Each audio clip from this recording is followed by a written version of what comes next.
Right. இதுல ஃபைனலா ஒரு விஷயம் சொல்ல நான் மறந்துட்டேன். அது என்னன்னா, இந்த ஃபார்ம லாஸ்ட்டா பிரிண்ட் பண்றது வந்து பேமெண்ட்ஸ் பிரான்ச்சா தான் இருக்கும். நான் அப்படிதான் அத டிசைன் பண்ணிக்கிறேன்.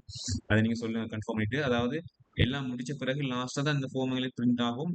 இடையில யாரும் இந்த அ எங்க ரிக்வெஸ்ட்ட க்ளோஸ் பண்ணா ரிஜெக்ட் பண்ணா அந்த ஃபார்ம் வராது. ஏன்னா அது தேவையில்லன்னபடியால நான் அத பிளாக் பண்ணிட்டேன்.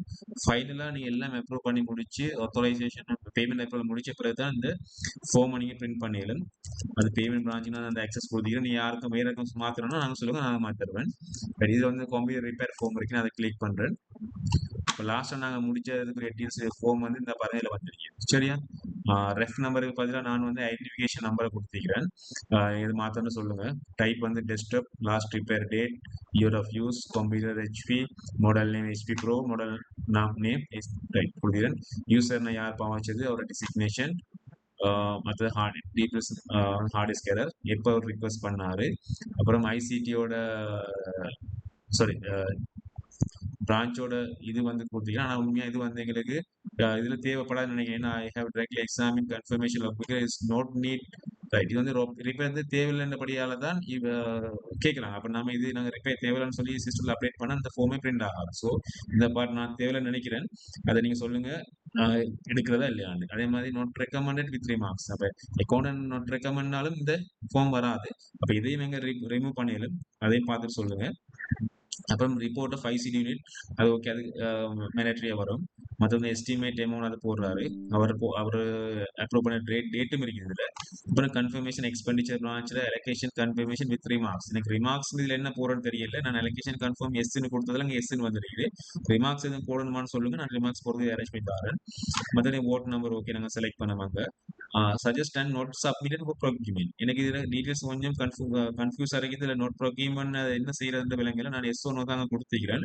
இதுல நீங்க ஏதாவது செய்யணும்னு சொன்னா அதையும் சொல்லுங்க. நான் இதையும் சேஞ்ச் பண்ணலாம். இது எப்படி வரும்ன்றதை சொல்லுங்க, சேஞ்ச் பண்ணலாம். மற்றபடி எக்ஸ்பெண்டிச்சர் பிரான்ச் பண்ண டேட்டும் இதுல காட்டப்படுது.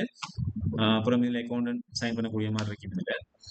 அப்புறம் சப்ளை டீடைல்ஸ் நான் கொடுத்தேன். Minister of policy planning address கொடுத்தோம். இதுல 10 days நாங்க அந்த டைம் கேட்டிருந்தோம். Total amount any specification remarks நாங்க கொடுக்கல. பட் கொடுத்ததுல வரும்.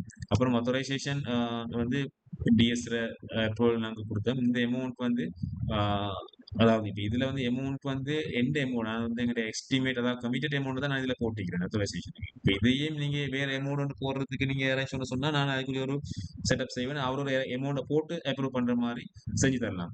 நான் கமிட்டட் அமௌண்ட் தான் இதுல ஆட்டோமேட்டிக்கா வருது.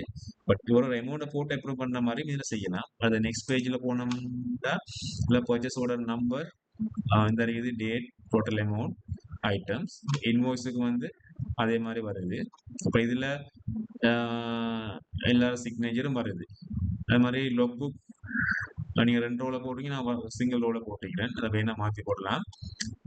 இந்த இடத்துல வந்து ஃபைனலா வர இந்த அமௌண்ட் வந்து இன்வாய்ஸ் அமௌண்ட். அதாவது இந்த இன்வாய்ஸ்ல வர அமௌண்ட்டை தான் நான் இங்க இவருக்கு போட்டுக்கிறேன். இதையும் அவர் என்ன இன்வாய்ஸ் தான் அப்ரூவ் பண்ண வேண்டி வரும். ஸோ அப்ப இது சேஞ்ச் பண்ண வேண்டி வராது. ஸோ இதான் இந்த ரிப்போர்ட் ஃபார்மட். இதையும் எனக்கு பார்த்துட்டு இதுலயும் எதுவும் சேஞ்சஸ் இருந்தா 7 மணி அளவுக்கு இது மினிமைஸ் பண்ணி தந்தா நல்லா குயிக்கா அந்த நம்ம வேலையை செய்யலாம். நிறைய பேர் அதை அப்ரூவலுக்கு போயிட்டு வரும்போது பெரிய ஒரு டைம் எடுக்கும். சில பேர் நாங்க இன்ஃபார்ம் பண்ணணும். உங்களுக்கு அப்ரூவல் வந்து பாருங்க பாருங்க செய்யுங்க இந்த மாதிரி சொல்லுன்ற மாதிரி இருக்கும். அதை கொஞ்சம் பாருங்க. இல்லாட்டி இது ஒரு அடிஷனல் அப்படின்னா நீங்க ஒருவேளை எஸ்எம்எஸ் அலர்ட் மாதிரி இப்போ ஒரு ரிப்பேர் அப்ரூவல் ஒன்று போகணும்னா அவங்களுக்கு ஒரு எஸ்எம்எஸ் அலர்ட் ஒன்று போகணும். அவங்க சிஸ்டத்தை ஓப்பன் பண்ணி பார்க்கணும். அப்படித்தானே பார்க்கலாம். வெளியே நான் சொன்னா தான் பார்ப்பாங்க.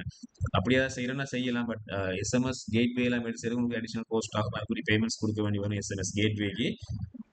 அப்படி ஏதாவது செய்யறேன்னா செய்யலாம். பட் இதை கொஞ்சம் பார்த்துட்டு எனக்கு 7 மணி அளவுக்கு எனக்கு குயிக்கா ரிப்ளை தாங்க.